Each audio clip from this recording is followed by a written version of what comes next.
menari, lagi jungkir balik, nggak apa-apa. Tapi kreativitas itu yang perlu digali dari usia dini.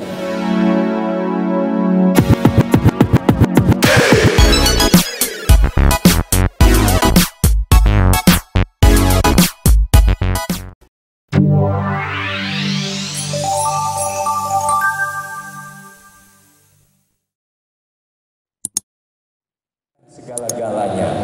Banyak mengandalkan IQ, tapi banyak orang yang sukses bukan pada IQ-nya, tapi pada QQ yang lain.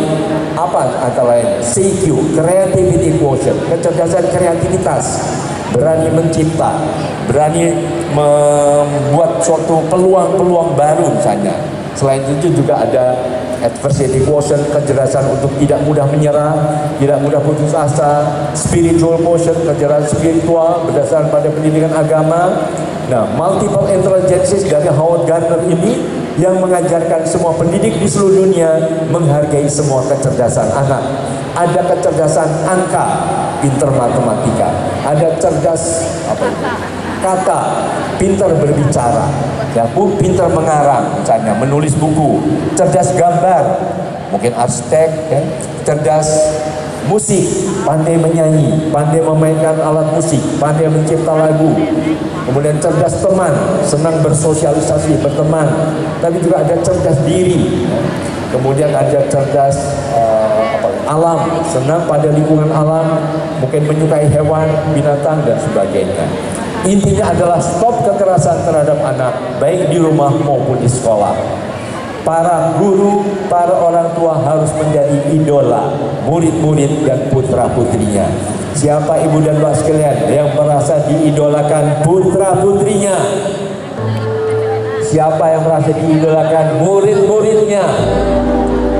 Siapa yang merasa ditakuti putra-putrinya? Oh jangan, dicintai ya. Jadi caranya memang dengan mendengar suara anak. Jadi kalau memang kita sering membentak dan sebagainya, anak biasanya dengan tulus akan menyampaikan. Nah, mungkin saya harus turun ke bawah karena atau bisa kelihatan. Peran orang tua dan guru perlu bisa mengenal dan mengelola emosinya sendiri. Jadi marilah kita belajar mengelola emosi. Percaya diri adalah salah satu bekal anak kita di dalam menghadapi tantangan. Supaya percaya diri adalah dengan apresiasi, hargai keunikannya, bahwa kamu pada dasarnya hebat pada bidang yang saling berbeda. Mari bantu anak untuk mengetahui kelebihan dan kekurangannya. Jadi melalui diskusi, mungkin juga kalau untuk melibatkan di sekolah ada semacam guru BK atau psikolog untuk mengetahui kelebihan dan kekurangan dari para siswa sehingga mereka lebih kreatif dan optimis dalam menyelesaikan berbagai masalah yang dihadapi. Jika jiwa anak ibarat kendi tabungan, di mana guru dan lingkungan sangat berpengaruh untuk mengisi atau menguras kendi tersebut. Apa kita akan mengisi atau justru mengosongkan dengan tadi perlakuan-perlakuan yang penuh dengan kekerasan. Jika kita dalam memberikan kasih sayang, perhatian dan semua yang positif, maka kendi juga akan berisi dan bersinar dengan cemerlang.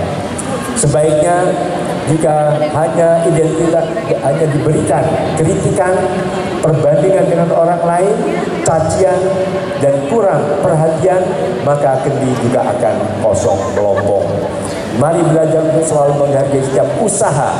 Dan usaha anak perlu diapresiasi atau dihargai yang dilakukan oleh para putra putri dan murid-murid kita tanpa harus melihat menang atau kalah. Belajar juga bisa dilakukan dengan gembira di mana saja, bukan hanya di dalam kelas, tapi mungkin juga di alam, di bukit, di gunung, di sawah, di kebun dan sebagainya. Bisa menghitung berapa burung yang terbang, berapa bebek yang berenang, atau berapa gunung yang menjulang. Kita juga harus lebih memahami bentak bu, tapi nadanya yang indah. Coba bedakan kalau ayo mandi, tapi kalau ayo kita mandi dengan sabun wangi, anak bilang nah gitu dong. Jadi tinggal mengubah nadanya saja ya. Hari sudah malam, belum juga tidur, nah kita mulai ngomel, hari sudah malam, belum tidur, besok sangat nadanya. Hari sudah mulai malam, waktunya tidur. Anak melotot dulu. Ya, ya. Jangan lupa cuci kaki dan menggosok gigi. Ayahnya pulang, jangan ikut bentak atau marah, nyanyi juga. Jangan lupa berdoa dulu sebelum tidur. Akhirnya operate seluruh keluarga nyanyi rame-rame. Allah mohon berikanlah keluarga bahagia. Siapa yang ingin menciptakan keluarga bahagia? Mulai dengan tidak melakukan kekerasan, baik fisik maupun psikologis. Karena semua dimulai dalam keluarga, di keluarga penuh kemesraan, nanti pada waktu di sekolah juga penuh dengan keindahan. Nah, apa itu tadi? Kembangkan bersama, senyum. Sekali lagi, senyumnya mana ibu-ibu? Lupain aja cicilan belum lunas, gak apa-apa. Nanti ada tagihan sementara, penuh rasa syukur. Nah, ini juga mengembangkan hormon-hormon seperti ini nih. Semuanya ada untuk kebahagiaan keluarga. Jadi masak misalnya nggak ada cabai, tetap penuh rasa syukur. Alhamdulillah. Pakai merica juga cukup pedas ya. Ikannya gosong. Alhamdulillah. Lebih enak kalau gosong. Nyuci baju nggak ada rinso. Sementara pakai garam juga bisa cukup bersih. Pokoknya selalu berpikir positif. Siapa ibu-ibu yang selalu berpikir positif? Siapa yang penuh rasa syukur? Iya. Inilah yang terjadi, seluruh dunia gempar, ngomel, marah-marah, kadang-kadang 2 tambah 2 dapat, gak ngerti-ngerti, toeng. Bahasa Perancisnya dicetot namanya. Gak mau sekolah disel-sel, di sekolah udah datang. Bahkan main aja gak boleh, main melulu, ayo pulang, bikin PR. Ya bunda mau main sama teman-teman, enggak, duduk bikin PR. Bunda mau kemana? Diam, bunda mau menonton orang ketiga dulu. Gak mau mandi, main uyur. Para ayah biasanya main badminton, kepala anak yang di-smash juga.